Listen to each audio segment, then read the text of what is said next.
Hello नमस्कार good morning शुभ सकाळ सगळ्यांना। तर आज आहे शुक्रवार, तुमच्या सगळ्यांचे स्वागत आहे नवीन एका व्हिडिओज मध्ये।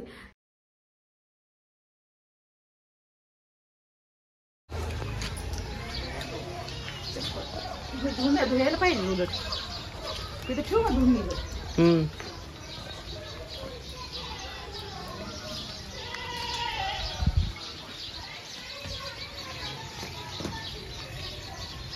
आजचा पाऊस चांगला झाला।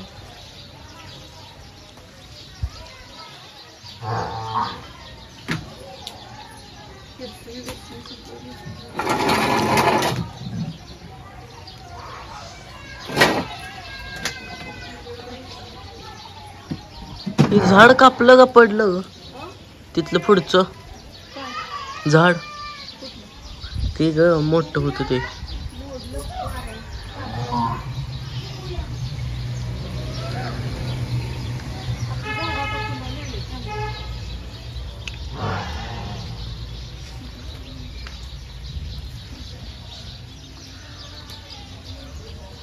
झालं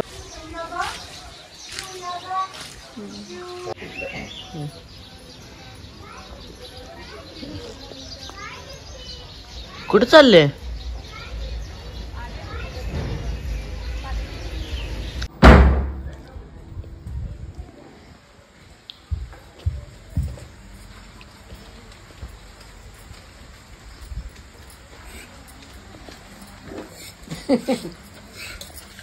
मला घेऊ नको अरे आडेलच असेल पाप नाही झालं आडेलच बरोबर।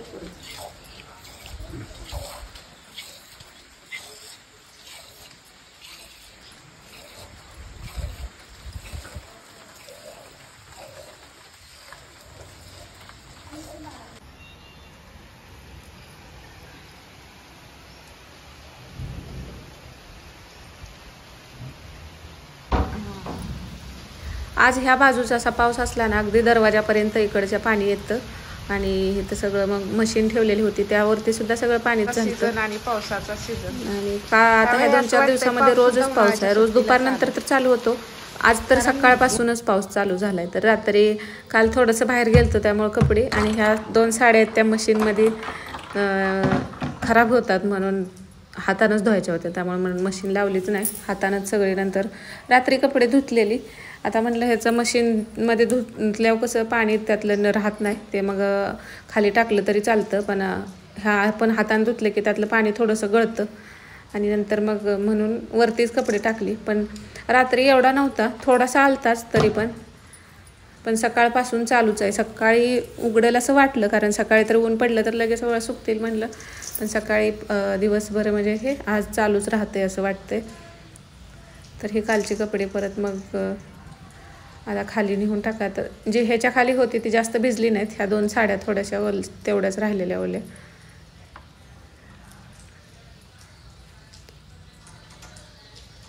आता पावसाळ्यात मशीनमधलीच कपडे म्हणजे मशीनमध्ये धुतलेलीच बरं पडतं, कारण वरचं आता लवकर वाळत नाही आणि दिवसभर पाऊस लागून राहिला तर मग काय कपडे अजिबातच सुकत नाहीत।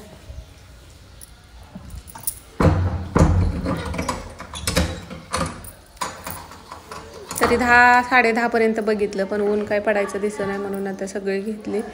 आणि आजचे आहेत ते आता आज परत थोडीशीच कपडे होती, तर आता ती पण मशीनला लावा की हाताने धुवावं असा विचार चालू होता। आता थोडी कपडे असली तरी पण मग तेवढ्यासाठी मशीनला पाणी जास्त जातं।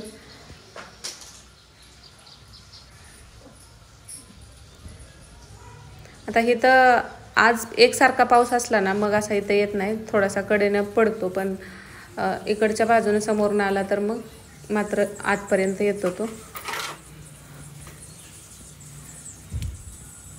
स्वयंपाक भांडी सगळी खालची कामं आवरली आहेत। आता पावसाळ्याच्या दिवसात ना कामं पटकन होतात, जास्त वेळ जात नाही। उन्हाळ्यात कसं जास्त वेळ आपल्याला म्हणजे लागतो, तसं पावसाळ्यात थंडीच्या दिवसात थंडीत होत नाहीत पण पावसाळ्यात तरी बऱ्यापैकी कामं पटापट आवरतात।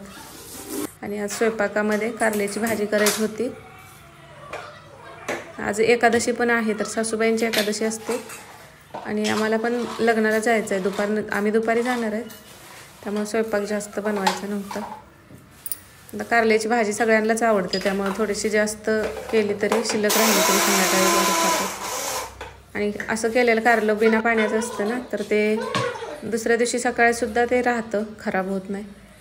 तर इथं भरपूर सगळा लसूण घेतलेला आहे, शेंगदाण्याचं कूट आणि आपलं रेग्युलर काळं तिखट, थोडं मीठ चवीपुरतं आणि कोथिंबीर कट करून घेतलेली. आता यामध्ये खोबरं वगैरे घालत नाही आणि इतर पण कोणते जास्त मसाले नाही. थोडासा गूळ घातला मी. अशा पद्धतीने कारले केले ना अजिबातच कडू होत नाही. थोडीशी हळद आणि कारले चिरल्यानंतर ना हे मिठाच्या पाण्यामध्ये असं भिजवून ठेवते, आपलं बाकीचा मसाला वगैरे करून होस. तर थोडंसं तेल यात पण टाकलं आणि कढईत तवाच आहे हा, तर तव्यात थोडंसं तेल, खोलगट आहे पण भाज्या आपण करू शकतो अशा.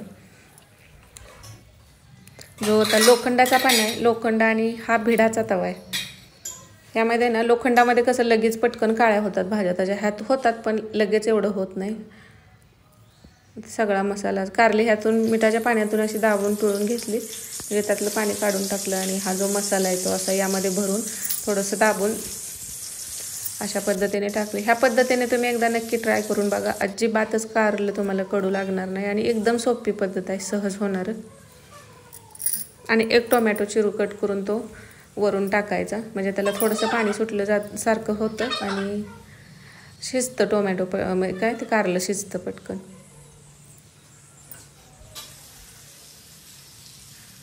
वरून फक्त असं टाकून द्यायचं आणि पॅक बसणारं झाकण असं झाकायचं आणि बारीक गॅसवरती हा ठेवून दिलं ना, अधूनमधून ह्याला पलटून घ्यायचं.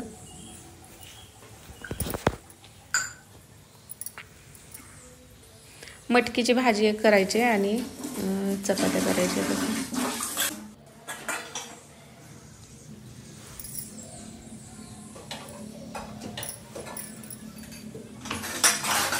पीठ मळून ठेवून मग परत मटकीची भाजी केली की तोपर्यंत पीठ पण भिजलं जातंय. मग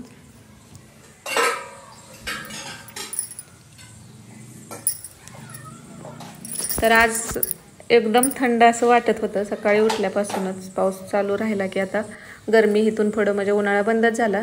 यावर्षी वाटलेलं एप्रिलमध्ये एवढं कडक ऊन आहे म्हणल्यानंतर मेमध्ये तरी ते केवढं जाणवेल. मेचा पहिला आठवडा त्या म्हणजे बऱ्यापैकी ऊन जाणवलं, पण तिथून पुढं पाऊस वारं आणि हे वादळ सुरू झाल्यापासून गरमी जाणवायची. म्हणजे ह्यावेळी एवढा उन्हाळा जाणवलाच नाही असं वाटतंय, कारण मेमध्ये पाऊस आल्यामुळं मे लास्टला आपल्याकडे पाऊस म्हणजे वारं वगैरे पाऊस चालू होतं, पण ते इतकं होत नाही, थोडं थोडं असतं. आता कारल्याचं अधूनमधून असं ह्याला पलटून घ्यायचं, मग टोमॅटो पण खालीवर गेलं जातं आणि कमी तेलात सुद्धा कारलं भाजलं जातं. तर अशा पद्धतीने कारल्याची भाजी पण करून घेतली.